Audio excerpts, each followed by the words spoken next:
أعوذ بالله من الشيطان الرجيم بسم الله الرحمن الرحيم السلام عليكم ورحمة الله تعالى وبركاته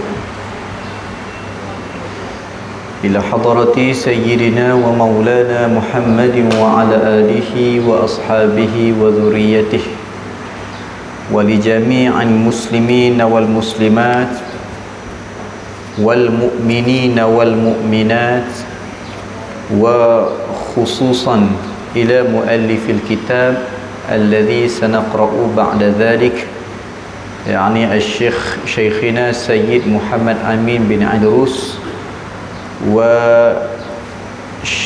شيخنا الحبيب زين بن إبراهيم وأصولهم وفروعهم شيء لله لهم الفاتحة أعوذ بالله من الشيطان الرجيم بسم الله الرحمن الرحيم الحمد لله رب العالمين الرحمن الرحيم مالك يوم الدين إياك نعبد وإياك نستعين اهدنا الصراط المستقيم صراط الذين أنعمت عليهم غير المغضوب عليهم ولا الضالين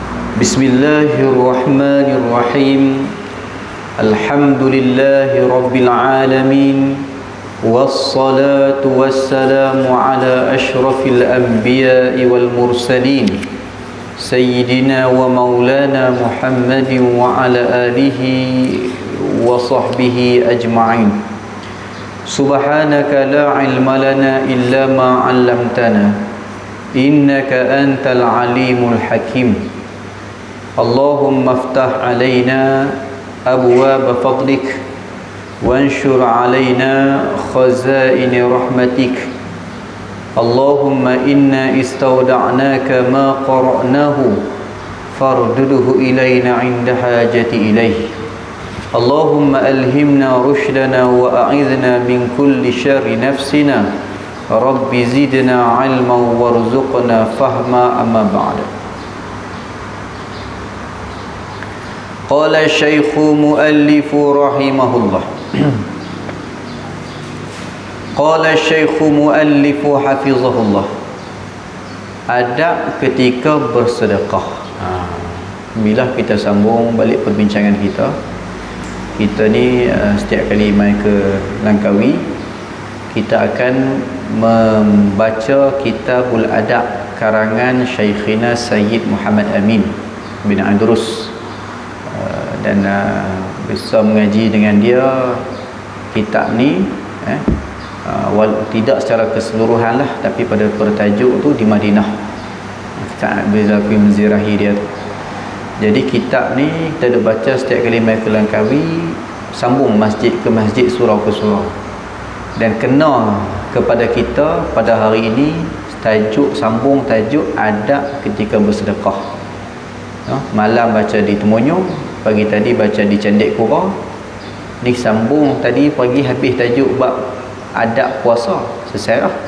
Ni masuk adab ketika bersedekah. Jadi hari ini cerita tajuk kita adab ketika bersedekah. InsyaAllah. Qala Syekhu Muallifu Hafizahullah, berkata pengarang, di antara adab-adab ketika bersedekah, yang pertama memberikannya sedekah dengan penuh keikhlasan. Sedekah tu kita bagi dengan penuh keikhlasan. Apa maksud ikhlas? Macam-macam terjemah para guru dan ilmuwan. Mereka terjemah ikhlas ni, hurai ikhlas ni dengan macam-macam terjemah. Cuma hak sering kali kita dengar, hak selalu kita dengar, ikhlas itu diterjemahkan dengan maksud bulat hati. Bulat ni mana dia tak ada sagi-sagi dah, dia bulat. Bagi itu semata-mata kerana Allah. Buat apa pun semata-mata kerana Allah. Bukan kerana orang puji, bukan kerana orang tengok, bukan kerana nak balasan. Tak. Dia semata-mata kerana Allah. Allah terima ke, Allah balas ke, itu hak Allah. Yang penting dia buat tu tak ada sangkut yang lain kerana Allah. Sini dia kata apa? Memberikannya sedekah dengan penuh keikhlasan. Maknanya tak ada langsung selain daripada Allah. Kita sedekah memang kerana Allah. Ni. Tapi boleh kalau kita nak sandak-sandak tu, nak dempet-dempet boleh. Macam mana maklum? Macam mana maklum? Faham tak? Kita sedekah tu kita nak sandak-sandak sikit boleh tak? Lagu mana sandak? Contoh gini lah. Kita sedekah ni moga-moga dengan berkat kita sedekah, anak hak sakit jadi sihat, pak hak sakit jadi sihat, tok laki hak yang sakit jadi sihat. Moga-moga tu tak apa. Tu tak apa. Kita tak harap sepenuh hati pun syarat aku nak sedekah ni mesti bagi sihat dak. Kita sedekah tapi moga-moga dengan sedekah kita ni damai kebaikan hak lain. Boleh juga difahami dengan innal hasanati yuzhibnas sayyi'at. Sesungguhnya amalan baik, bila kita buat amal baik, yuzhibnas sayyi'at, akan bawa pi benda hak jahat. Betul? Baik. Jadi dia kata apa sini? Agar amalan sedekahnya diterima oleh Allah Subhanahu wa taala. Bila kita sedekah dengan ikhlas, Tuhan terima. Ni dah sedekah tu ada gharak yang lain. Apa maksud gharak yang lain? Ada tujuan hak lain. Ada udang sebalik cak ketiau. Orang muda dia buat lawak, ada udang sebalik cak ketiau. Dah, bukan tujuan tu. Memang kerana Allah. Adab yang kedua, tidak meminta doa atau balasan apapun kepada sang miskin agar pahala sedekahnya tidak berkurang. Ni adab.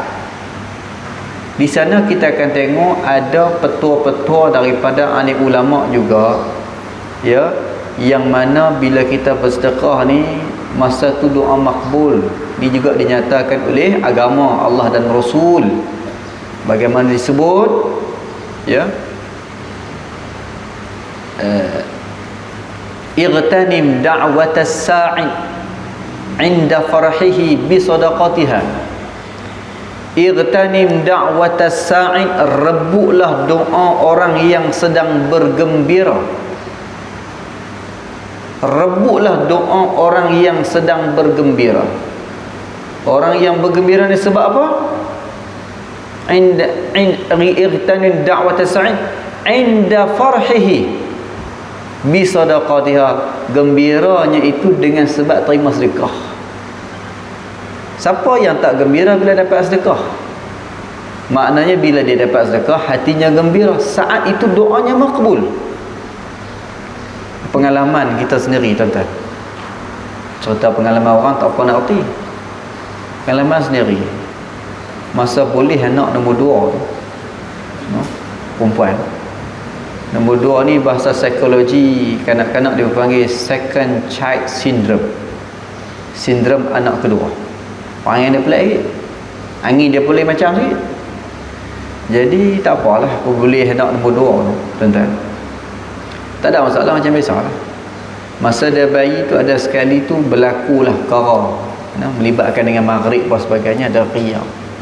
Riau sungguhlah, pendek cerita lah. Tak cerita lah benda apa berlaku, tapi dia riau, start pada tu dah riau. Riau ni saya tak tahu nak kata. Sampai tak tokoh mak dia berpening kepala. Pak lagu tu lah. Pak nak riau tak riau, duk lagu tu lah pak. Mak hak pening kepala selalunya. Pasal apa? Pasal pak ni Allah Ta'ala bagi sifat dia, sifat seorang yang penyabar. Betul tak, Pak? Mak tak ada sifat sabar. Mak dia memang seorang yang tak sabar dengan anak. Betul tak saya kata ni? Betul tak maklum? Hanya ayah je seorang yang sangat sabar dengan anak. Betul tak maklum? Maklum berani pangkang? Apa bukti-buktinya? Cuba tuan-tuan tengok. Tengah-tengah malam bila anak riau, siapa yang sabar? Pak, dia boleh tidur, dia sabar sungguh. Siapa yang tak sabar? Mak. Anak riau sikit dia makit dah, tak sabar. Betul juga dah. Betul juga nampak-nampak cara tu. Pak dia boleh sabar, dia boleh tidur. Tidur sampai tak bangkit. Dia sabar sungguh. Mak dia tak sabar. Anak raya tengah malam dia bangkit buat susu, bangkit bancuh susu kan, bagi susu sampai anak tu tak raya, mak dia tak sabar. Baik tuan-tuan, jadi bila duk khayal nak buat ke mana ni, lepas tu kan tak tahu, ubat macam-macam. Alhamdulillah lah kita ni nak kata pandai sangat tu tak lah, tapi Allah Ta'ala bagi ni 2-3 orang lah budak khayal mai kita dukung senyap insyaAllah lah. Kalau tak senyap pun dia kena kurang hingga dia tak selok sangat lah. Ada sekali tu naik bah kali, budak tu khayal daripada Kuala Ketir kita naik tu sampai ke Pulau Pinang, sampai Batu Bagan tu tak berhenti royong semua. Kita pun kata siapa budak ni, kita duduk belakang budak tu, kita nak tidur tak boleh, esok ada kuliah, malam tak tidur, esok pening, esok ada kerja. Kita pun pergi kat depan, siapa ni bang anak siapa, tak tahu lah ustaz, duduk khayal sungguh. Mari saya tengok. Sambil-sambil duduk dukung anak tu, kita tanya, ni anak berapa ni? Dia kata tahap pertama. Anak pertama tahu dah. Anak pertama dia ada cara-cara doa dia. Betul tak? Anak pertama ada cara-cara doa ke mana? Tak nyak angin. Dah nyak angin tak? Dah main ni. Nak buat kat minyak. Bunyi macam nak buat kat minyak, nak buat doa tu kat minyak. Padahal doa apa? Bismillah ya. Bismillah Fatihah sekali, seperti mana yang diajak oleh Allahyarham Profesor Dato' Harudin. Bila merawat ni Fatihah memang tak tinggal. No? Buh minyak tu lomok perut, tekan tak hari tu, tarik urat kaki, kentuk perut senyap.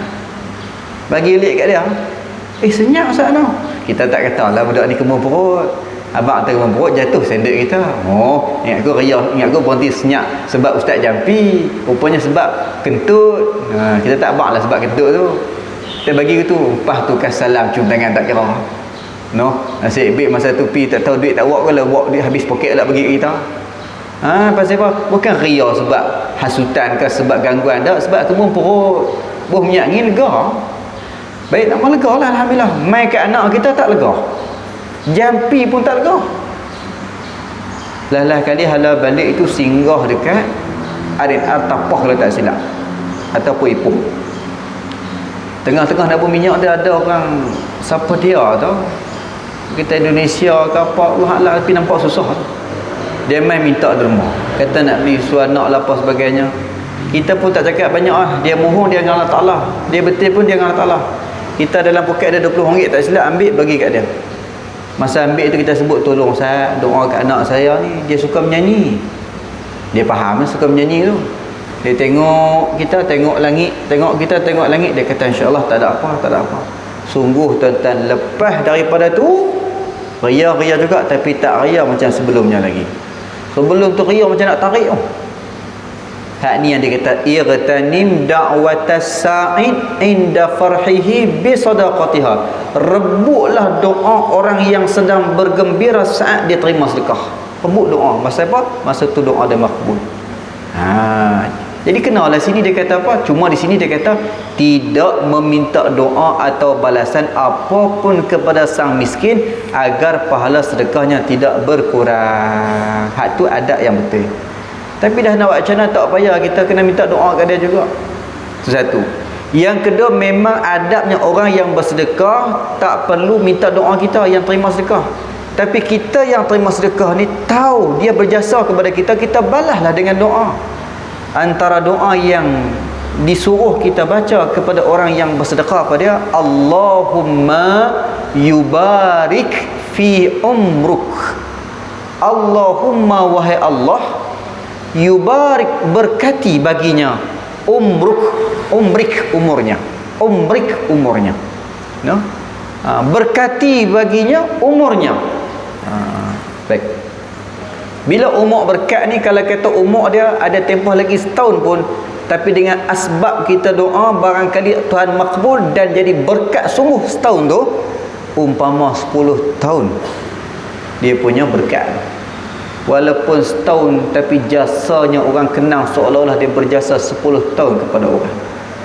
Tapi umur kalau tak berkat ni, puluh-puluh tahun dia pernah berjasa pada kita, tapi orang tak kenang pun jasa dia. Sebab apa? Sebab umur tak berkat. Tu kita nak umur kita berkat.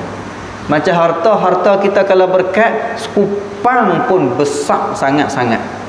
Tapi kalau tak berkat sejuta pun tak ada nilai. Dia kata ni. Baik, terus. Yang ketiga, bersedekah dengan barang yang paling baik yang dimilikinya. Bila nak sedekah, ambil hak paling baik. Bukan duit hak paling elok, hak redak dah. Duit tak kira. Duit orang bukan sedekah fizikal duit tu. Duit ni secara hakikinya orang sedekah nilai dia. Tak kira lah RM1 baru ke RM1 lama. Ni cerita barang. Sebab tu sini pengarang kata barang. Kalau kata makanan hak paling sedap, barang hak paling elok, hak paling mahal. Ni ada. Adanya begitu, bukannya suruh sedekah hak paling elok. Tapi kalau boleh buat itu lagi baguslah. Kenapa? Kerana bersedekah dengan barang yang sudah jelek. Dahlah tak sedekah hak paling elok, pergi sedekah hak paling buruk pula tu. Tu macam orang duk hantar bantuan banjir apa sebagainya tu. Kadang-kadang hantar mai, ya Allah, minta maaf sebutlah. Kain pun berlubang lah, hantar mai. Kadang-kadang hantar pakaian dalam sampai tadi putih-putih dah hantar juga. Kenapa? Tak ada adab sangat ke? Awak ingat hina sangat ke orang yang ditimpa musibah tu? Tak mau bagi hak elok, jangan bagi hak buruk. Bagi keplekat hak elok. Tengok ada satu video terakhir, antara video hujung-hujung lah. Allahyarham Profesor Dr. Harundin, antara orang yang banyaklah jasa dalam dakwah di pulau kita ni. Ada satu video tu, dia tengah duk pilih kain dia. Dia ambil kain hak dia simpan hak elok-elok dalam lemari rumah dia. Wah, kelak tak atas katil dah. Nak pergi hantar kepada orang hak dia pun tak tahu siapa dia. Masa tu banjir di Kelantan. Ambil kain hak elok-elok, bukan pergi beli lain hak yang elok-elok dia simpan tak. Hak elok-elok hak simpanan dia. Hak elok-elok dia bagi. Kata. Orang ni, orang lagu tu kan, kita kena tiru. Dan sebenarnya kita kena ingat bila kita sedekah ni, hak lagi elok, dia main kat kita hak lagi elok. Dia main kita hak lagi elok. Man jaa bil hasanati falahu bi asyri amsalha. Siapa buat main satu, Tuhan balas 10. Ingat yang tu. Kita bagi satu yang elok, Tuhan balas 10 kali elok.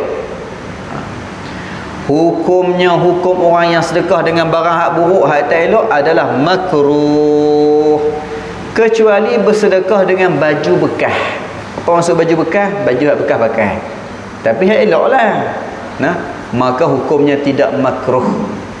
Kalau boleh bagi hak baru, tapi dalam masalah pakaian tak apa. Tak bagi hak baru pun tak apa. Tapi dengan syarat boleh pakai. Bukan sampai putih-putih, sampai orang kata apa, koyak-koyak, berlubang-berlubang. Jangan duk hina orang lagu tu. Berdasarkan firman Allah Subhanahu wa taala, a'udzubillahi minasyaitonirrajim, lan tanalul birra hatta tunfiqu mimma tuhibbun. Ali Imran ayat 92.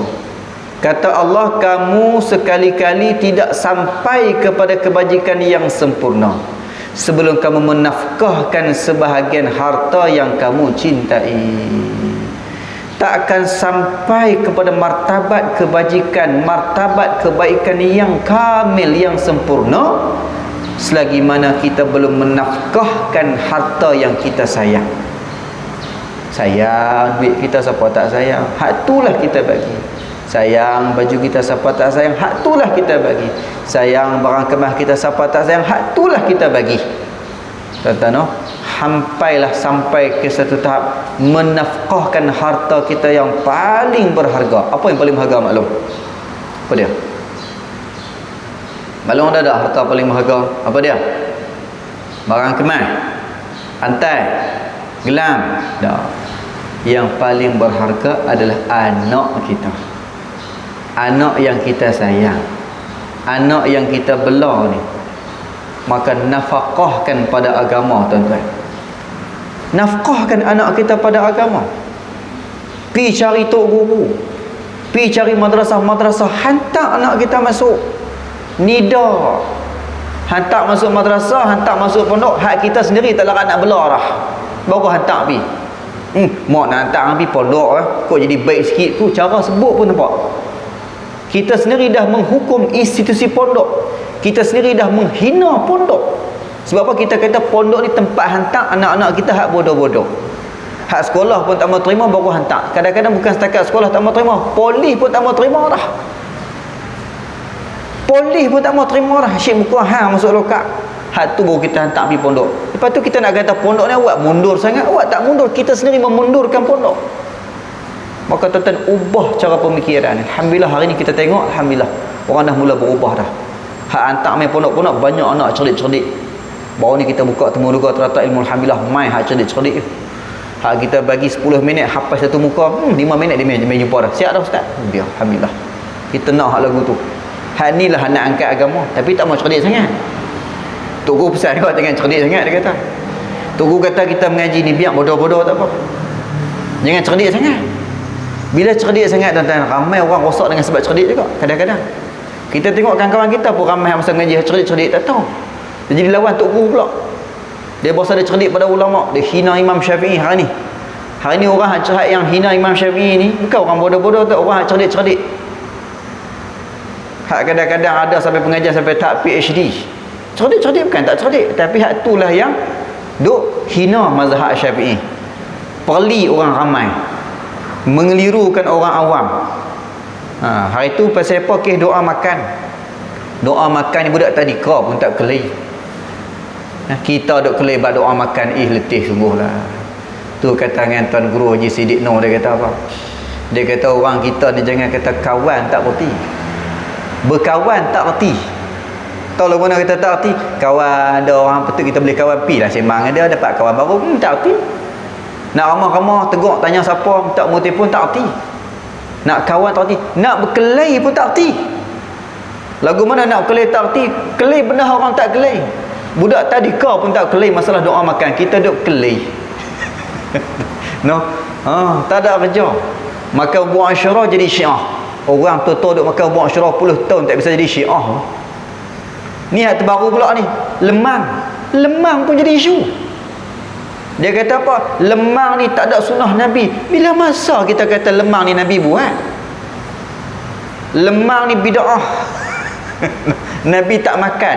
Orang Melayu kita meja raya puasa makan lemang. Mai raya puasa makan lemang. Awak tak makan kurma? La ilaha illallah. Hak tu pun jadi isu. Teruk sungguh, tak ada kerja sangat-sangat. Tak ada kerja sangat. Jadi kalau kata Isyaji ada kerja kosong tu lah habaq lah kat ustaz-ustaz kita ni. Kadang-kadang tak ada kerja. Benda tak patut kelai pun jadi kelai. No. Lemang dia kata apa? Lemang ni mai daripada bangsa Negrito, bukan daripada Islam. Lemang ni orang Negrito buat, bangsa Negrito buat, bukan mai daripada orang Islam. Pasal apa tuan-tuan duk buat makan? Nak jawab apa tuan-tuan? Mana nas, mana dalil tentang makan lemang tu? Tuan-tuan, heran sungguh. Kita buat lemang, adakah kita niat kita buat lemang ni ikut Negrito ni bangsa orang yang tak ada agama? Ni jenis duduk dalam hutan masak pakai buluh. Adakah kita makan lemang kerana kita nak ikut depa? Tak ada seorang pun yang makan lemang hari ni kerana nak ikut bangsa Negrito. Tak ada seorang pun yang dia buat isu tu pasal apa. Dan tak ada seorang pun yang makan kek hari ni. Tuan-tuan makan kek setiap kali birthday makan kek. Anak kita birthday makan kek. Mai daripada mana orang putih? Orang putih ni agama apa? Nasrani, Kristian. Adakah kita makan kek kerana kita nak ikut Kristian? Tak ada seorang pun ikut Kristian. Habis apa tujuan makan kek? Dah sedap, manis, lembut pula tu, gigi tak ada senang. Sumbat mulut telan, sumbat mulut telan. Tak ada seorang pun kalau tanya adakah makan kek kerana hang ikut Kristian? Tak ada seorang pun. Maka jangan dia buat isu. Ni kita kena beringat juga tentang hari ni zaman orang tak ada kerja. Semua benda nak buat isu. Dulu isu tahlil kan. Lepas tu dah ulama jawab habis dah, tak boleh nak buat apa dah. Tahlil kekal dalam masyarakat kita sampai hari ni. Dia buat isu lain pula, ketupat pula dah. Lemang pula dah. Letih tuan-tuan. Baik. Maka sini kita kena faham, disebut macam mana kita kena menafkahi sesuatu yang kita sayang, yang kita cinta. Jelas. Yang keempat, berdoa setelah memberikan sedekah. Lepas kita bagi sedekah, kita berdoa. Apa dia? Iaitu firman Allah, Rabbana taqabbal minna innaka antas sami'ul alim. Sama-sama kita baca, Rabbana taqabbal minna innaka anta as-sami'u al-alimu. Doa tu kita sedekah buh dalam tabung. Rabbana taqabbal minna innaka antas sami'ul alim. Ya Allah, wahai Tuhan kami, terimalah daripada kami ni ya Allah. Bukan banyak pun RM1, bukan banyak pun RM5, bukan banyak pun RM100, sikit ya Allah. Terimalah ya Allah, jangan tak terima. Innaka antas sami'ul alim. Sesungguhnya engkau Maha mendengar, Maha mengetahui. Doa ni bagi gitu-gitu je. Doalah sikit. Rabbana taqabbal minna innaka antas sami'ul alim. Rabbana taqabbal minna innaka antas sami'ul alim. Doa gitu. Moga-moga hak burang barangkali sedekah kita tadi yang dicemari dengan ujub. Mungkin kerana kita nak tunjuk ke orang, dengan berkat kita doa Tuhan cabut perasaan ujub tu, kita jadi ikhlas. Alhamdulillah. Baik. Yang kelima, memberikan sedekah dengan cara sembunyi-sembunyi, tidak di hadapan orang lain, agar tidak menyinggung perasaan sang miskin. Orang miskin pun kadang-kadang ada maruah dia, dia pun ada ego dia. Dia nak benda tu tapi dia malu nak ambil. Maka bagi sembunyi-sembunyi. Dan lagi-lagi kita ni kadang-kadang nak bagi barang ke orang. No? Barang ke orang tu siapa dia? Orang tu orang yang martabat itu martabat yang perlu kita hormat juga. Siapa dia? Mak kita, guru kita, cikgu kita. Kita hari ni dah berkerjaya. Kita jangan lupa cikgu yang ajak kita matematik. Dengan sebab dia ajak kita matematik, kita pandai menega, maka kita pun dah jumpa dah, cikgu nak sedekah sikit. Sebut pun bagi betul.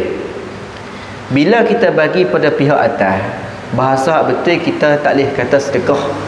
Tapi maknanya bukan isu pun, nak sebut bukan ada masalah pun kalau sebut pun sedekah. Cuma bila kita mengaji ni, kita tahulah sebutan tu. Kita kata apa? Kita akan kata hadiah. Pemberian pihak bawah pada pihak atas dipanggil hadiah. Walaupun benda yang sama, daripada pokok yang sama, iaitu pisang, daripada tandan yang sama, pokok yang sama. Tapi bila kita berikan sikat ini untuk mak kita, kita kata mak ni hadiah pisang untuk mak ni. Awak tak sebut kita sedekah sebab mak tu pihak atas, dia lebih mulia daripada kita. Atas ni maksudnya lebih mulia. Pi hantar pisang yang sama pada guru kita, kita tak kata sedekah, kita kata hadiah. Pasal apa? Sebab dia lebih mulia daripada kita, dia guru kita, walaupun dia hanya ajak satu huruf.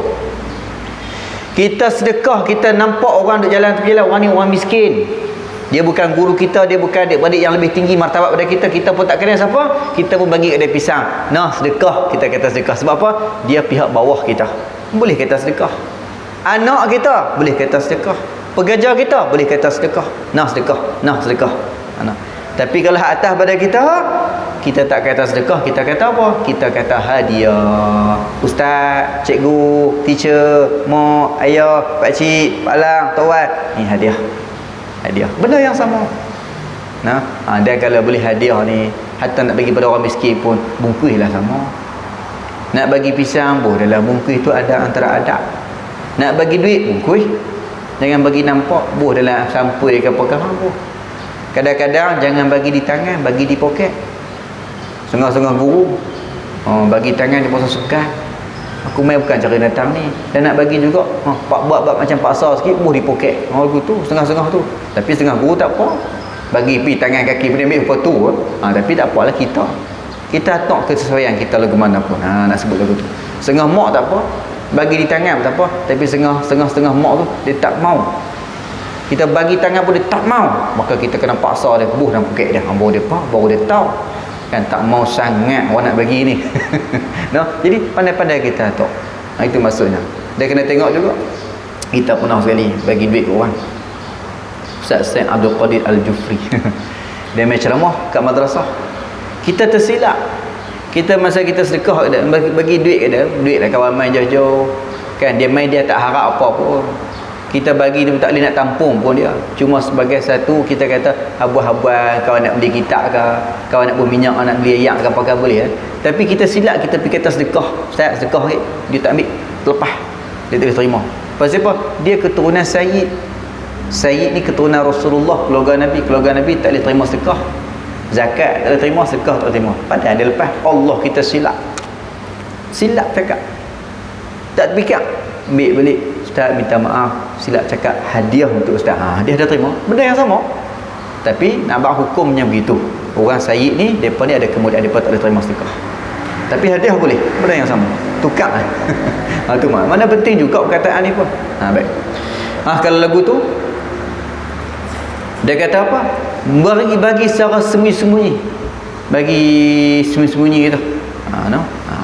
Sebab apa? Takut-takut kalau ada si miskin yang jenis malu-malu ataupun tak mengguris perasaan dia. Ni ada setengah tu dah lah bagi, merepek lagi ke kawan tu, ambil gambar viral lagi. Allah nayang kawan tu, Dan supaya dapat memadamkan murka Allah Subhanahu wa taala, sedekah dengan cara sembunyi ni memadamkan murka Allah. Berdasarkan sabda Rasulullah, sadaqatu sirri, bermula sedekah secara sembunyi, tutfi'u ghadabar rabbi, memadamkan kemarahan Rabbi, kemarahan Tuhan tabaraka wa taala. Yang keenam, merasa dalam hati bahawa sang miskin telah berjasa kepadanya. Bila dia sedekah kepada orang miskin, dia kena rasa orang miskin itulah yang berjasa kepada dia, bukan dia berjasa kepada orang miskin. Tak kenang budi, tak kenang jasa, aku dah sedekah dekat hang, tak. Tu ayat-ayat orang yang tak erti. Tapi sepatutnya kita yang kena rasa orang miskin yang kita sedekah kat dia, itulah yang berjasa kepada kita. Kenapa? Kerana bersedia menerima sedekahnya yang nantinya akan menjadi bekal baginya di alam akhirat. Kalau orang miskin tu tak mau terima, kita nak kata apa? Pernah berlaku sekali kat kita, tuan-tuan, perempuan sekalian. Masa tu di Mekah, kita ni nak bayar dam mak cupak tu lah, dam mak cupak yang 6 rial tu kan. Lah ni disebut 10 rial. 10 rial cari 6 orang. Kita ada kata tak apa, esok bayar. Belambak orang miskin kat Mekah ni, pilih nak bagi kat siapa. Cara bercakap tu Sok tu tak apa lagi. Hak yang kedua apa dia? Belambak orang miskin kat Mekah ni, pilih nak pergi kat siapa. Sembang apa lagu tu. Tapi dah cakap lagu tu. Esok lah nak balik petang, nak pergi selesai. Pergi cari orang miskin, tuan-tuan bayang tengok besar tak besar Masjidil Haram tu. Seorang miskin pun tak ada. Selalunya kita keluar masjid, dia minta tangan, buat tangan kudung pada Ya Ali, Ya Baba, Ya Ali, Baba. Dia minta demam. Sanggup buat tangan kudung, dia buh tangan, dia seluk tangan, dia buh siku dulu. Keluar siku saja, orang nampak macam kudung. Tak apalah, dia menipu ke apa tu, dia dengan Allah. Kita nak bagi, kita bagi. Belambak orang miskin. Yang penting walaupun dia tak cacat pun, tapi dia miskin. Walaupun dia menipu pun, dia tetap orang miskin. Boleh terima. Tak apalah, dia menipu tu dengan Allah lah. Tapi kita sangka baik, mungkin dia lengah kot tu, masuk tangan lagu tu sangka baik lah. Tapi memang nampak macam nak menipu tu dengan Allah. Yang penting dia orang miskin, boleh berlambak. Nak keluar mayang sampai curi-curi duit kita setengah lah. Kita bagi satu dia rabuk semua tu. Pasal tu nak keluar, jangan keluar banyak, keluar kita nak bagi. Berlambak. Mai hari tu cari seorang pun tak jumpa. Seorang pun tak jumpa. Heran sungguh lah. Tak tahulah kok boleh buat operasi, Allah Alam. Tapi memang tak ada seorang. Tiba-tiba nampak Dr. Baring seorang dengan kain ihram dia, nampak orang miskin sungguh lah. Dengan kain ihram, kain jenis orang India pakai. India pada Pakistan kan, pakai kain ihram jenis kain cotton. Dengan pelemah, dengan kotak rambut serabai ni. Kita jumpa orang miskin, bujuk. Boleh selesai. Selesai seorang dulu. Hal lain tak apa lagi pula. Pipi kat dia tu, kita nak bagi kat dia. Dia buat pelik. Dia buat muka pelik. Siapa? Kita pun kata, kita masakin aku nak sedekah kan? Kita lah. Last tu dia kata, bukan aku. Aku bukan orang miskin. Sudah. Dah. Wa ana ghaniyan, dia kata bahkan aku ni orang yang kaya. Tu dia, tuan-tuan. Nampak sedih dah tadi ni, tak mengaku miskin. Ni duit tunjuk dah kena nak bagi, tak mau. Kita pun masa tu qiyas, ya Allah, astagfirullah, ya Allah, jahatnya mulut aku pasal aku sombong. Aku boleh pilih orang miskin aku nak bagi. Ambil hari ni seorang pun tak mau duit aku ni. Seorang pun tak mau duit aku ni. Tanya seorang semua pun kata mau habis. Siapa? Istighfar dan nampak seorang miskin. Pergi bagi. Tu tuan-tuan. Pasal itu di sini disebut, jangan kita kena kata apa? Kita mesti merasa dalam hati bahawa sang miskin telah berjasa kepada kita. Kenapa? Kerana bersedia menerima sedekahnya kita, yang nantinya sedekah itu akan menjadi bekal baginya di alam akhirat. Si miskin ni, kita kena anggap dia tu bank. Bank akhirat, kita saving kat dia, saving kat dia, saving. Semua saving tu akan kita keluarkan, kita withdraw kat mana? Kat akhirat nanti. Tak ada siapa boleh curi duit tu. Kita mati pun anak kita tak boleh ambil dah.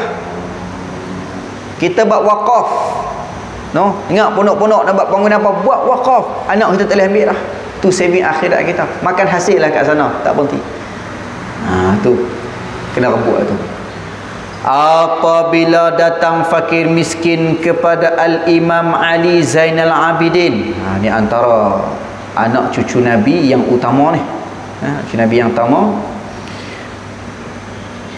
maka beliau langsung memberi bantuan dan disambutnya dengan lafaz. Dia bagi bantuan dan dia kata apa? Marhaban biman yahmilu zari ilal akhirah.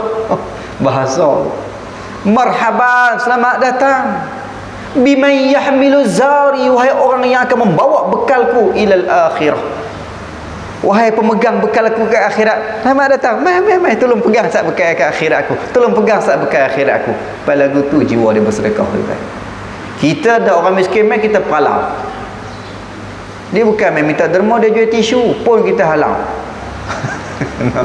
Dia tipu dengan Allah Ta'ala. Kalau kita tak mau sedekah pun jangan kata pelik-pelik kat dia. Minta maaf sudah, minta maaf sudah. Kalau tak mau bagi pun jangan kita hina dia. Kecuali lah ada orang yang ambil kesempatan, itu cerita lain.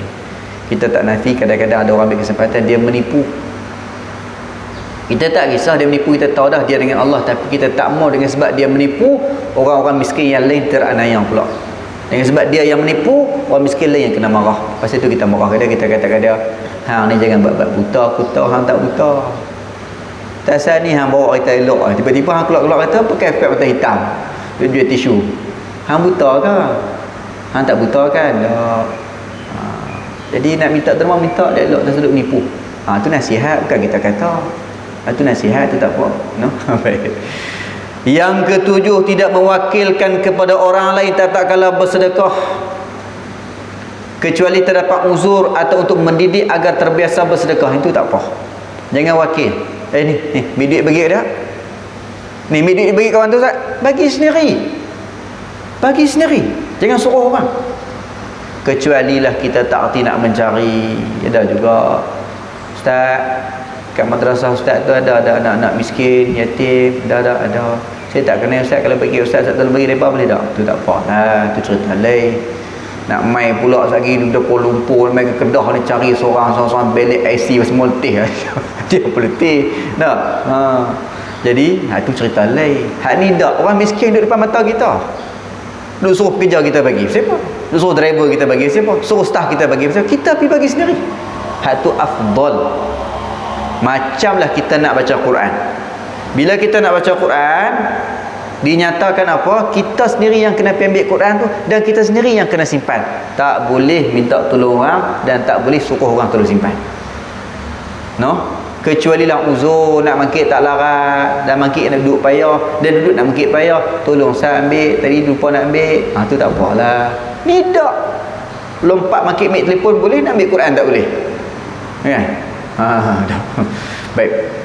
Jadi jangan wakil orang, kecuali kalau uzur ataupun nak mendidik. Masalah anak kita, tiap-tiap kali masuk pasar malam, kita akan bagi duit kat dia RM2. Nampak je orang miskin, bagi. Pasal apa? Nak didik dia. Tuan-tuan, tu antara kaedah nak didik anak tak jadi kedekut. Kita dulu tak pernah erti ke? Anak tu kat sulung tu kedekut sungguh. Awal-awal tu lah. Barang ni kalau kata orang main kawai sungguh, kita buat macam mana tak mau bagi dia, nak bagi dia hilang perangai kedekut ni.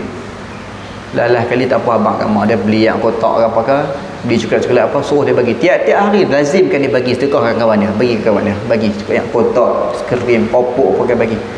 Lalah kali alhamdulillah jadi murah lajak lah pula, sampai barang kita boleh keluar habis. Pen-pen kita siapa habis bagi ke kawan dia, nayang pula jenis tu. Baik. Jadi nak ceritanya, ajak anak kita sedekah tu. Ingat kita kecil-kecil dulu, pak kita nak pergi sekolah, nak pergi main Jumaat, pak akan bagi RM2. Kita RM2, abang kita Ustaz Zaki RM2. Dia pasal apa? Sagi masuk tabung masjid. Bukan dia tak boleh bawa sendiri, itu duit dia. Tapi dia nak ajak kita bersedekah tiap-tiap hari Jumaat dan tabung masjid. Zaman tu 2 rupang lah. Dan malam-malam janganlah bagi 2 rupang kat anak. Bagilah RM2. Nak pergi sembahyang Jumaat, bagi RM2 kat dia. Bagi RM1 kat dia. Sedekah dan tabung masjid. Baik. Yang ke-8, bersedekah dengan harta yang halal, bukan dari harta yang haram. Seperti mana bunga bank. Bunga bank orang tak buat sedekah. Bunga bank ni orang tak buat sedekah. Bunga bank ni orang buat benda-benda hak kurang manfaat akhiratnya, walaupun manfaat dunia dia hebat. Contohnya apa? Jamban. Orang buat jamban, buat benda-benda hak hina pada pandangan mata. Hina. Apa dia? Jamban, buat jalan, hak orang buat pijak. Tu tak apa.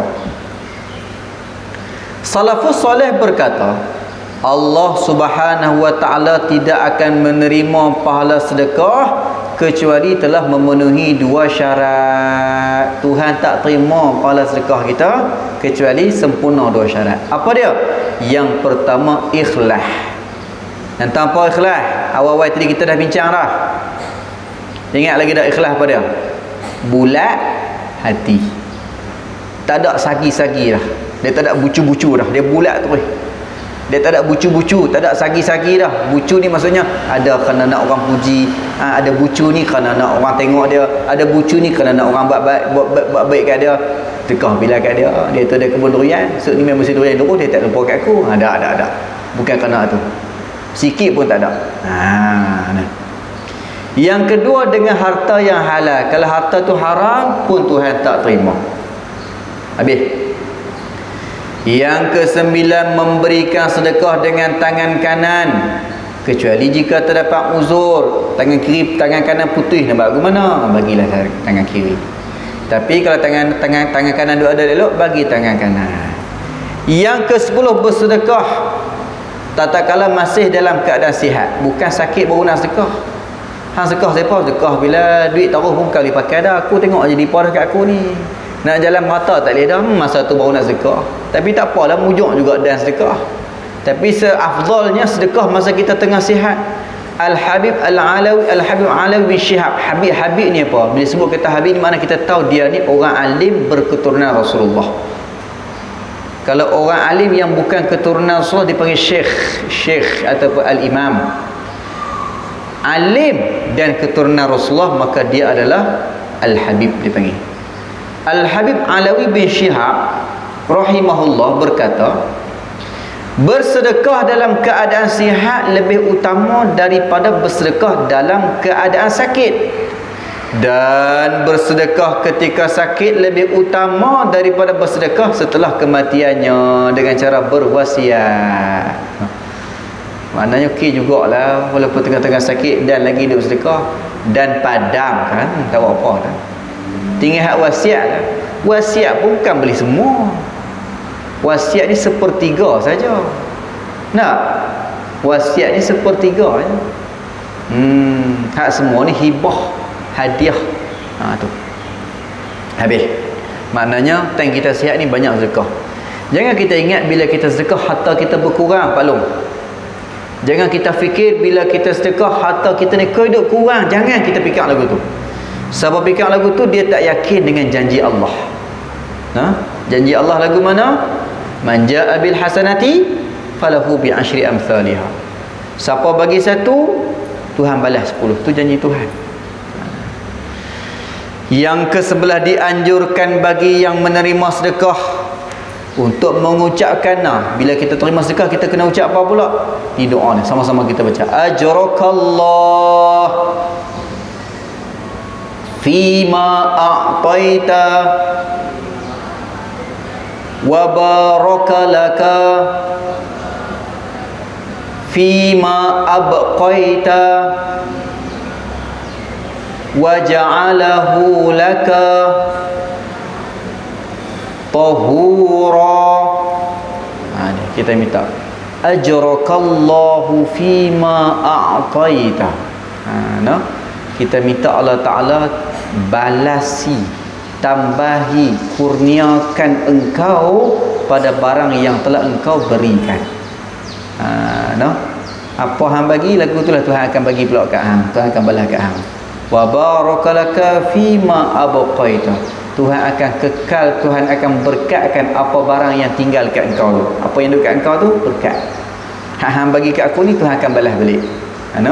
Wa ja'alahu laka tahura, menjadikannya Allah bagi engkau tahura, akan kesucian, bersih harta. Kok ada harta-harta kita kotor tu, Tuhan bersihkan. Amin. Habis. Di antara niat-niat yang baik ketika akan bersedekah, bila nak sedekah, apa niat-niat yang perlu kita sematkan dalam jiwa kita? Yang pertama antaranya niat untuk mendekatkan diri kepada Allah Subhanahu wa taala. Tujuan aku sedekah ni bukan nak semakin jauh daripada Allah, tetapi dekat dengan mata manusia. Tak. Tujuan aku sedekah ini nak dekatkan diri dengan Allah. Yang kedua, niat agar dijauhkan dari murka Allah. Barangkali berkat, moga-moga dengan sebab aku sedekah ni Tuhan tak murka atas aku. Kemudian lagi niat untuk mengikuti jejak baginda Nabi sallallahu alaihi wasallam. Niat nak ikut jejak Rasulullah. Kemudian lagi niat untuk membantu fakir miskin. Kemudian lagi niat untuk menyenangkan hati saudaranya sesama muslim. Bagi orang sonok bila dapat sedekah tu bagi duit raya. Tapi duit raya pun jadi isu kan ni. Heran sungguhlah. Kata siapa yang bagi duit raya kepada budak-budak, dia telah pun tidak mengikut sunnah Nabi. Dia ikut sunnah orang Tionghoa bagi ampau. La ilaha illallah. Tuan-tuan bagi duit raya, tuan-tuan ikut sunnah Tionghoa kah? Nak tanya sikit. Tak ada siapa pun buat lagu tu. Hang pandai reka semua lah. Lepas tu hang kata kat orang tak ada kerja tu, kita kata tak ada kerja. Duit raya pun jadi isu. Heran semua. Maka dia kata lagi yang keenam, niat untuk menangkal musibah atas dirinya dan seluruh kaum muslimin. Moga-moga dengan sedekah tadi menjadi satu penghadang perkara yang tak baik. Sungguh tuan-tuan, dengan sebab sedekah, musibah yang sepatutnya barangkali nak menimpa kita akan terhadang dengan sebab sedekah. Kemudian lagi niat untuk menafkahkan rezeki yang Allah Ta'ala berikan kepada kita. Kita ada lebihan rezeki, ada lebihan duit, kita nafkahkan kepada orang yang layak menerima. Sebab tu disebut, istilah yang sering kali disebut, dalam rezeki kita ada rezeki orang lain. Dalam periuk nasi kita ada nasi orang lain. Dalam bekas beras kita ada beras orang lain. Dekahlah. Tak sikit banyak, tak banyak sikit. Kemudian lagi niat untuk melawan hawa nafsu dari sifat pelik. Apa itu sifat pelik? Kikir. Apa itu kikir? Kedekut. Tujuan aku sedekah ni sebab aku nak lawan nafsu. Nafsu aku ni kedekut. Aku nak sedekah. Aku nak sedekah. Lagi dia kedekut, lagi aku sedekah. Lagi dia kedekut, lagi aku sedekah. Tu dipanggil latih diri. Yang kesembilan, niat agar dijauhkan dari azab neraka. Seperti disebut tadi apa dia? Sadaqatus sirri tutfi'u ghadabar rabbi. Ataupun disebut juga sedekah, tambah-tambah orang nak buka puasa, sedekah dia makan buka puasa, menjadi penghadang api neraka. Yang ke-10, niat untuk menyambung dan memperkuat hubungan persaudaraan jika orang yang diberi sedekah masih kerabatnya. Pasal itu antara afdal sedekah cari kerabat, cari adik-beradik. Lepas tu di sini ada sedikit faedah daripada Al-Imam As-Suyuti rahimahullah. Imam Suyuti ni imam besar lah. Imam Jalaluddin As-Suyuti, imam besar dalam mazhab Syafi'i. Pasal itu kita kena ingat, kita yang bermazhab Syafi'i bukan kita ikut Imam Syafi'i semata-mata, tak. Kita ikut mazhab Syafi'i. Bila sebut mazhab Syafi'i, banyaklah imam dalam mazhab Syafi'i, yang mana semua imam-imam ni menggunakan formula Imam Syafi'i. Imam Syafi'i ni siapa? Imam Syafi'i namanya Muhammad bin Idris Asy-Syafi'i. Muhammad bin Idris Asy-Syafi'i, tahun 200 lebih. 200 lebih. 200 tahun lepas Rasulullah, maka dia pun lahir. Imam Muhammad bin Idris Asy-Syafi'i. Asy-Syafi'i tu gelaran dia, ambil nama Tok Wan dia, gelak pun kepada Imam Syafi'i. Tu orang Arab biasalah. Orang Arab biasa kadang-kadang ambil nama hujung. Muhammad bin Idris ni Asy-Syafi'i nama Tok Wan, pergi ambil buku kepada Imam Syafi'i. Tu orang Arab biasalah. Macam dipanggil Wahabi tu Muhammad bin Abdul Wahab. Awak tak panggil Muhammad, namanya Muhammad, dipanggil Wahab. Siapa? Wahabi siapa? Ambil nama ayah dia. No? Jadi orang nak kenal. Orang nak kenal senang. Kenal ni fahaman aku ni fahaman aku ni, ni fahaman aku ni. Tak apalah tu. Jadi hak tadi ni Muhammad bin Idris Asy-Syafi'i itu nama orang yang bertanggungjawab membina mazhab Syafi'i. Anak-anak murid dia Imam Ibn Hajar Al-Asqalani, no? Ramai lagi lah tingkatan-tingkatan Imam Buaiti, Imam Ar-Rafi'i, Imam An-Nawawi, ke bawah lagi ni Imam Jalud As-Suyuti, Imam Ghazali, Imam Haramain, Imam Ibn Hajar Al-Haythami, Imam Ar-Ramli. Semua imam-imam ni duduk di bawah, bernaung di bawah payung Imam Syafi'i. Sebab tu bila kita sebut kami ikut mazhab Syafi'i, bukan kita ikut Imam Syafi'i semata-mata. Di sini bila ada orang kata, "Hai, hampa ikut Imam Syafi'i hampa ikut mazhab Syafi'i ya, kami bermazhab Syafi'i." Ni cuba tengok kitab Al-Um karangan Imam Syafi'i, tak sebut pun pasal kenduri arwah. Pasal apa buat? Dan jawab apa?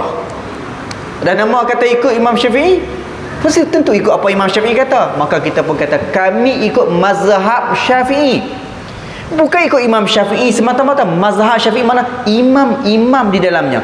Ada benda yang Imam Syafi'i tak sebut, tapi imam lain sebut, dan imam lain itu masih lagi berada di bawah kerangka mazhab Syafi'i. Kalau nak ikut semua yang Imam Syafi'i sebut, banyak dia tak sebut. Banyak. Pasal dia ketum, ada Imam Syafi'i sebut dalam kitab Al-Um, ada. Fa'ammak katumi, ada jumpa. Dan ada pun ketum fahuwa haramun, ada, tak jumpa. Habis tu kita mazhab apa yang kita kata ketum tu haram? Kita mazhab apa? Kan mazhab Syafi'i.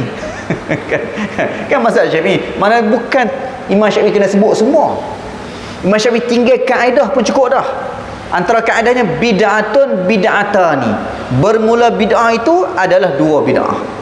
Bid'atun hasanatun, bid'atun sayyi'atun. Bid'ah hasanah yang baik, bid'ah yang tercela yang buruk. Jadi antara bid'ah hasanah apa dia? Antaranya kenduri tahlil ataupun majlis tahlil, lebih tepat majlis tahlil. Tak ada kenduri pun tak apa. Kenduri ni orang faham kata makan. Asal tahlil kena ada makan. Asal makan mesti tahlil. Tak. Yang penting tahlil tu. Tak ada makan pun tak apa. Orang mati, kita kena pi rumah dia buat tahlil, tak ada makan pun tak apa. Bahkan kita yang kena bawa barang makan pi rumah dia. Hak ni bawa cok kodok, hak ni bawa mi goreng, hak tu bawa roti 4 segi, hak ni bawa teh 1 jam, hak ni bawa kopi. Lagu tu sepatutnya. Tapi dah tuan rumah kita, jangan susah-susah, jangan duk main buat sabuk kepala aku mampu, duit arwah tinggal banyak, guna duit tu untuk pahala dia juga. Aku nak buat kenduri, saya order catering lagi. Apa yang pasal dia ada duit dia. Lain lah kalau ada anak yatim, tak memang kena tegur lah, jangan ni duit atas anak yatim, tu cerita lain.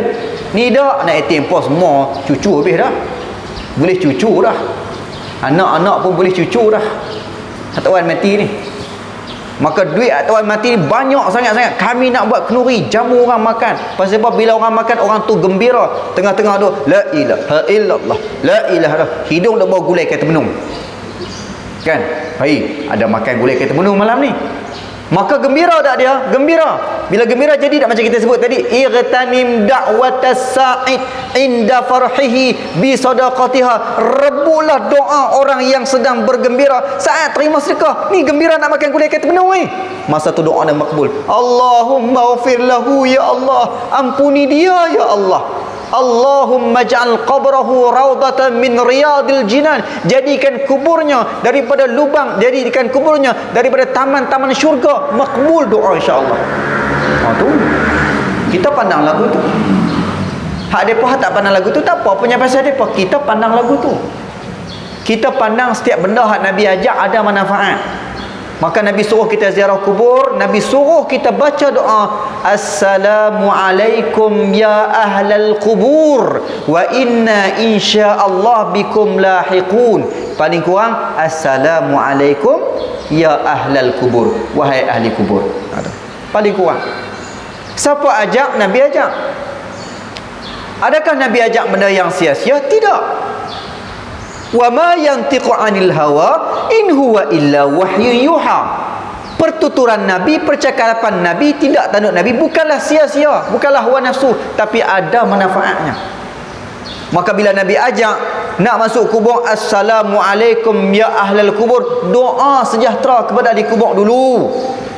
Jangan main masuk kok dan doa kat depa. Tentulah doa itu ada manfaatnya. Begitulah yang berlaku pada hari raya. Ramai orang ziarah kubur hari raya. Menunjukkan hari raya bukan hanya untuk orang hidup, orang mati pun mendapat manfaat daripada hari raya. Tahu di mana? Kita bukan tahu alam kubur. Tahu di mana orang yang mati pun dapat manfaat pada hari raya. Orang nak main seorang, assalamualaikum ya ahlul kubur. Main seorang lagi, assalamualaikum ya ahlul kubur. Main seorang lagi, assalamualaikum ya ahlul kubur. Allah Ta'ala makbul tak? Wajib Allah Ta'ala makbul, sebab Tuhan dah sebut dah. Siapa kata Allah Ta'ala tak makbul, orang tu menyanggahi Allah. Allah kata apa? Wa qala rabbukum ud'uni astajib lakum. Siapa minta, aku makbulkan. Kita minta apa? Ya Allah, sejahteralah ahli kubur ni, sejahteralah ahli kubur ni. Tuhan sejahterakan. Tak tahulah rupa bentuk lagu mana, turun rahmat lagu mana, kita tak tahu. Mungkin diringankan azab kubur ke, ataupun main nikmat ke, wallahu a'lam, kita pun tak tahu. Itu kerja Tuhan. Tapi yang penting, tentu ada kesan kepada ahli kubur. Ahli kubur pun heran, hai, awak yang hari ni lain macam ni. Kalau kata rahmat turun, awak lain macam rahmat turun banyak ni hari ni. Rupanya ramai orang ziarah kubur ni. Pasal apa? Oh, hari ni hari raya. Menunjukkan hari raya bukan hanya memberi kesan kepada orang hidup, orang mati pun dapat kesan. Heran suruh hari ni pasal apa lain macam ni. Rupanya hari ni hari raya. Ramai orang ziarah kubur, dan dia bukan main saja, dia doa kat kami. Allah Ta'ala makbul. Tu. Tiba-tiba mai hari ni dia kata tak boleh ziarah kubur hari raya. Sebab apa? Hari raya hari bergembira, bukan hari bersedih-sedih. Siapa sedih ziarah kubur? Mungkin ada yang sedih. Adakah dia sedih lama? Dah tak ada nak keluar kubur, tanya dah, nak pergi makan mana dulu ni? Muat Pangah dulu ke Muat Pak Long dulu? Tanya dah. Kubur pun tak nak keluar lagi. Memang sedih, teringatlah tok laki dia, teringatlah bini dia, teringatlah anak dia, teringatlah mak dia, tapi sedih masa tu. Keluar tak sedih dah. Tak, tu baiklah. Itu kita kena faham. Sebab tu sini bila sebut kata ikut mazhab Syafi'i, kita ikut semua imam-imam di dalam mazhab Syafi'i. Dan terkadang ada imam ni kata tak boleh buat, imam ni kata boleh buat. Jadi adakah kita ikut mazhab Syafi'i? Ikut. Sebab apa? Imam yang kata boleh buat ni pun masih lagi mazhab Syafi'i. Masalah Imam Ar-Ramli menyatakan boleh kita menggabungkan niat puasa qada dengan puasa sunat bulan Syawal ni. Imam Ar-Ramli kata boleh. Walaupun berbeza dengan Ibnu Hajar kata tak boleh.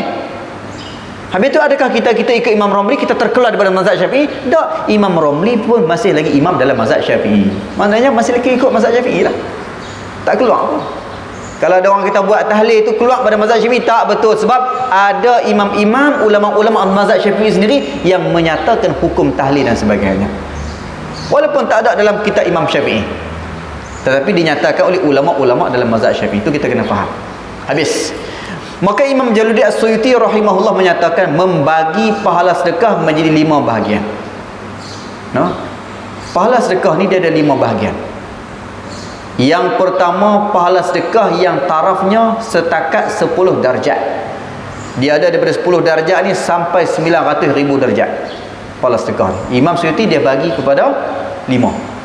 Berdasarkan pengamatan dia terhadap ilmu-ilmu Islam lah, Quran hadis, dia buat main khulasah macam ni.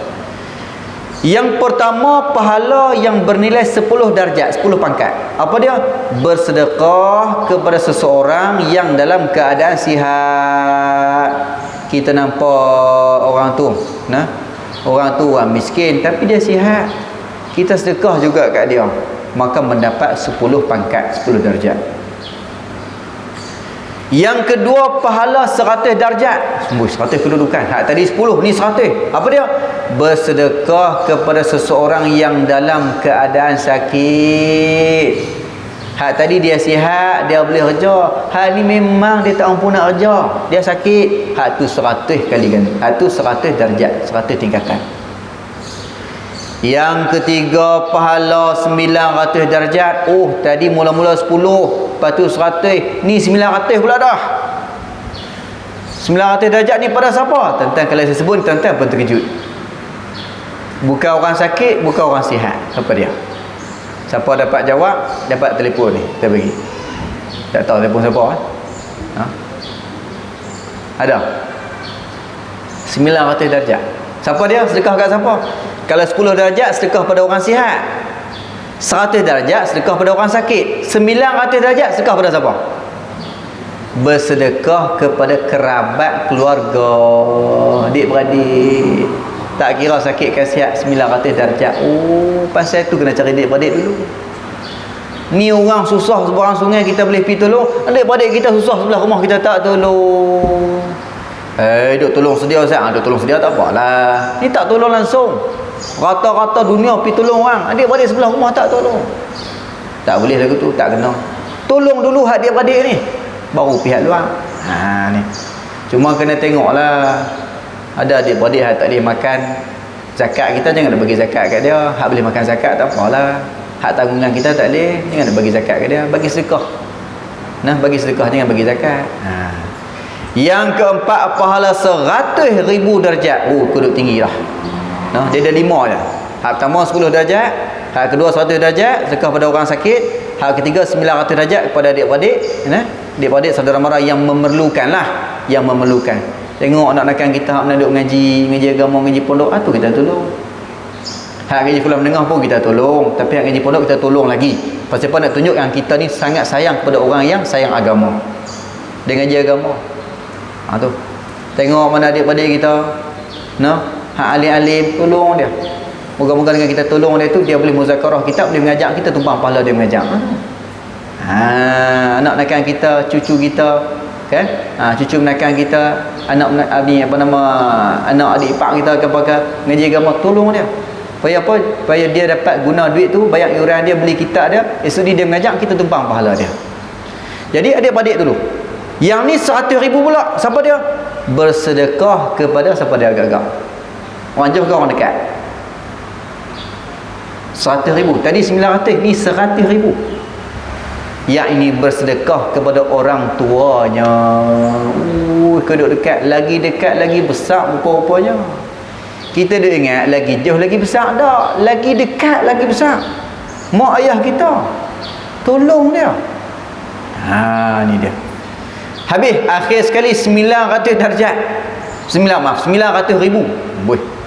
900,000. Sikit lagi nak cukup sejuta. 900,000. Ni siapa dia? Bersedekah kepada orang alim demi kepentingan dakwah. Cari tok guru. Cari tok guru hak yang berdakwah tu. Bukan tok guru yang menyembunyikan ilmu. Ni ramai tok guru hari ni. Hak jenis sembunyi ilmu pun ada. Lagu mana sembunyi ilmu? Tok guru jinan ni kira kawan baik lah pada Ustaz Talib Ma'ruf. Hak mengajak kita kan. Pak nakan saya lah tok guru jinan ni. Tok guru jinan pondok saya. Ustaz Talib rajin buat gambar dia dalam Facebook dia. Gambar dia pondok 2 orang atas pelengak pondok dengan pai mata sama-sama. Baru ni pun balik Ustaz Talib marah saya. Marah saya. Dia kata, awak Ustaz Nan balik, entah tak bagi tahu. Ana ingat aku Ustaz Nan tak balik lagi. Ustaz Nan pergi ke Yaman, kan pergi hantar pelajar baru ni. Rapat semua depa tu. Rapat semua. Lepas tu jadi Allahumma salli ala sayyidina Muhammad. Tok Guru Jinan rajin cerita. Kawan baik Ustaz balik rajin cerita. Seorang Tok Guru nak cerita Tok Guru yang menyembunyikan ilmu ni. Pi mengai. Kita pi mengai. Ada seorang ni dia pi mengai orang kampung lah. Mengai boleh ikan besar sungguh. Besar meja ni. Barangkali besar meja ni. Buat balik. Tapi nak makan mana seria juga. Besar sungguh. Tak bisa dapat besar ni. Boleh makan ke ikan ni?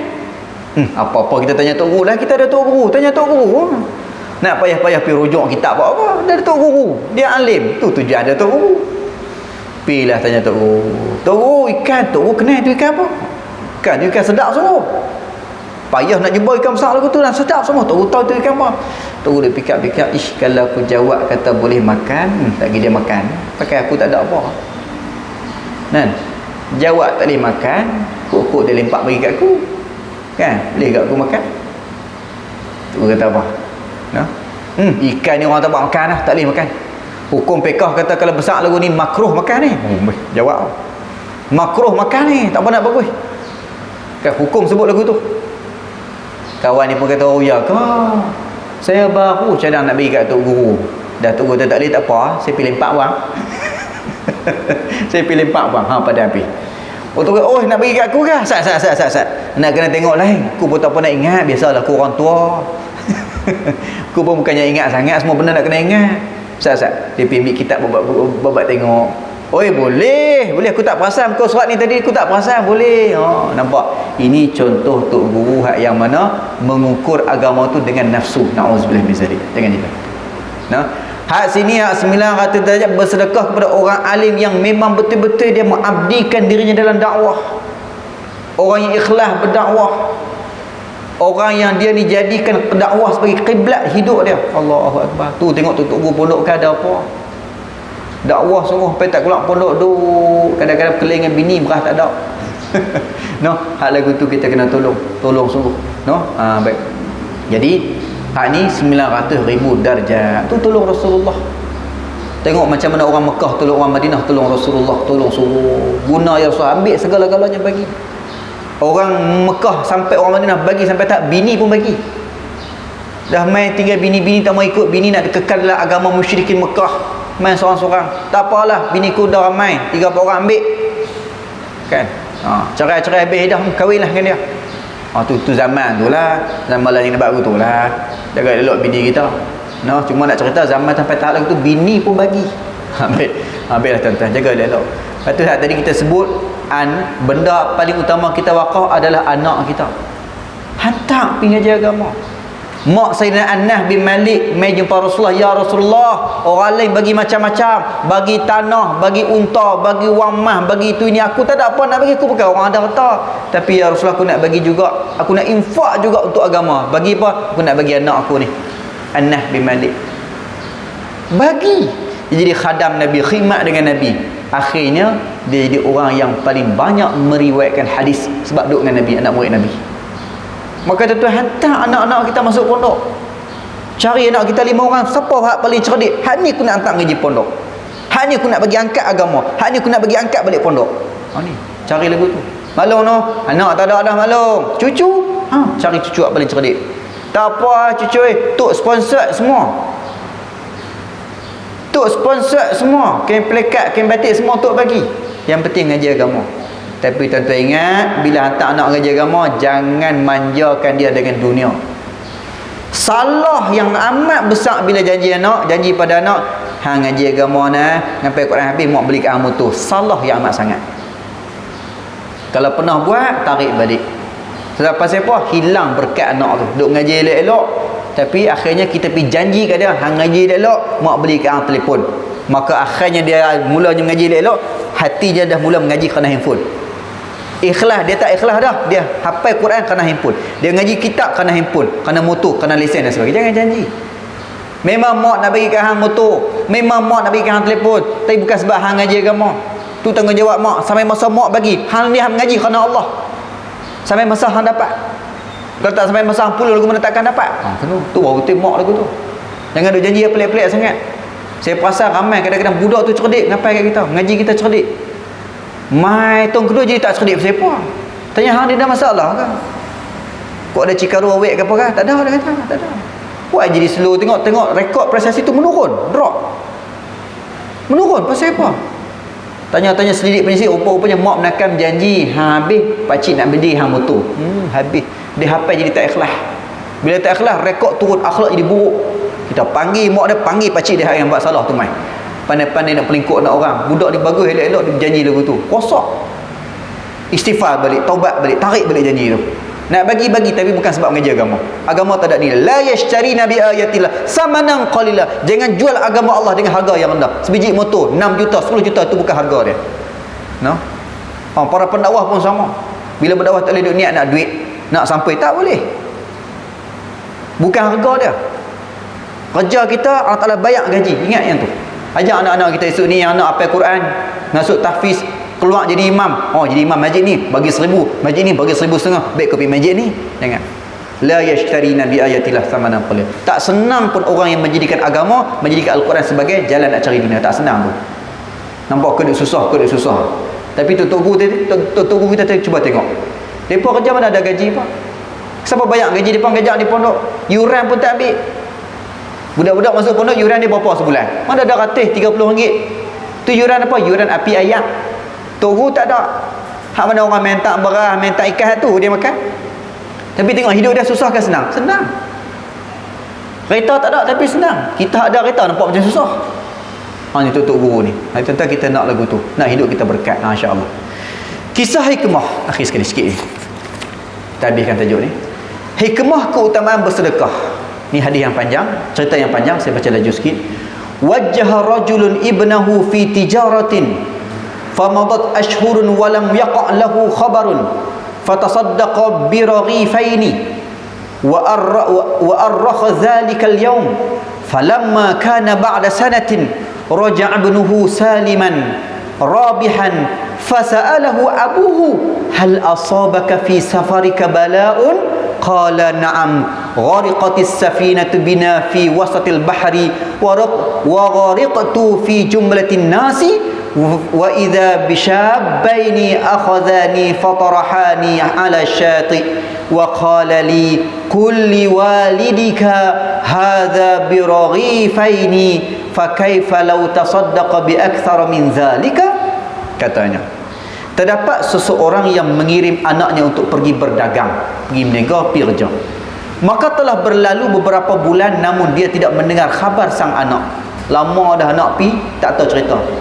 Maka dia bersedekah dengan 2 potong roti dan memberi tanggal pada hari tersebut. Ingat bila berlaku tu. Bila tarikh tu.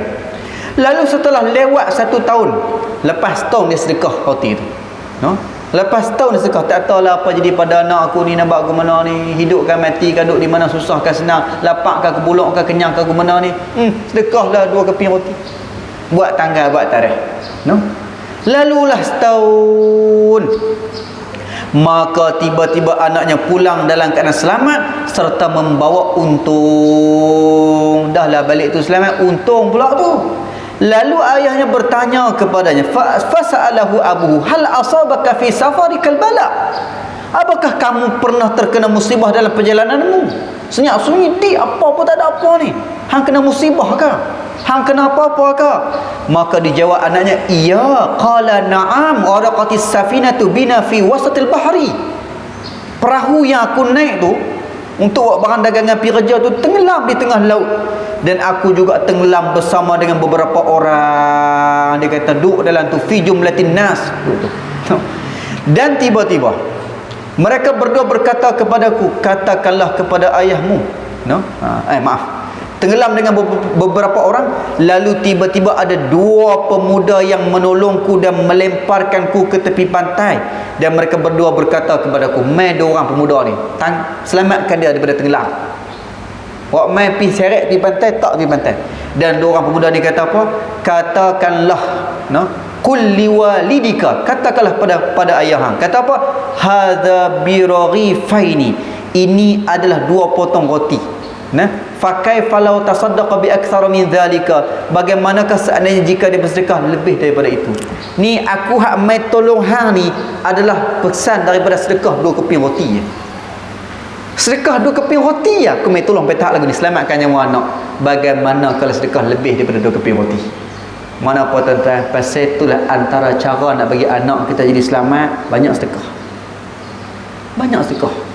Mak oi, cik balik tadi mak nyaris nak andas lori. Mak oi, cik mengantuk Allah tak tahu apa ni nak andas, tapi tak tahu tiba-tiba tengah nak andas, bumper lori boleh sedap, boleh tarik steering balik. Barangkali kerana tadi ataupun sebelum, ataupun tahun lepas, ataupun 3 tahun lepas, ataupun 10 tahun lepas kita pernah sedekah. Barangkali. Maka banyakkan sedekah, hari-hari sedekah, hari-hari sedekah. InsyaAllah tuan-tuan. Jadi saya rasa tajuk kita bincang pada hari ini cukup lah.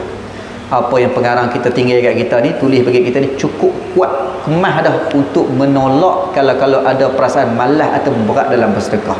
Banyakkan bersedekah, rebutlah sedekah hari-hari. Asal ada peluang sedekah, jangan tolak peluang tersebut. Jangan tolak. Asal ada orang miskin pak kita sedekah, lah tu juga jangan menangguh lagi. Sebab kadang-kadang yang lalu tu takkan lalu lagi. Bahkan ada pula ulama sebut kadang-kadang yang lalu tu rupa orang miskin tu kadang-kadang bukan orang miskin tapi malaikat.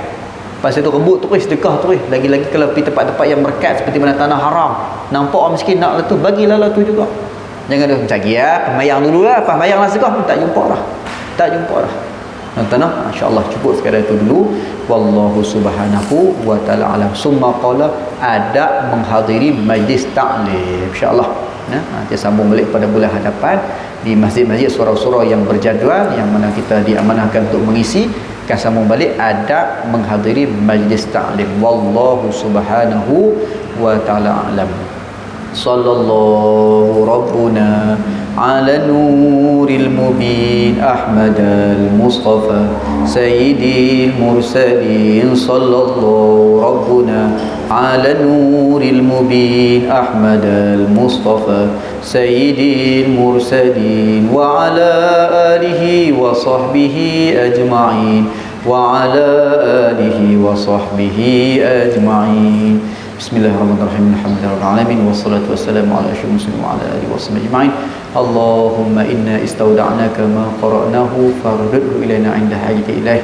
Wa sallallahu ala sayyidina Muhammad wa ala alihi wasallam. Walhamdulillahirabbil alamin. Taqabbalallahu minna minkum innakum taqabbal ya karim.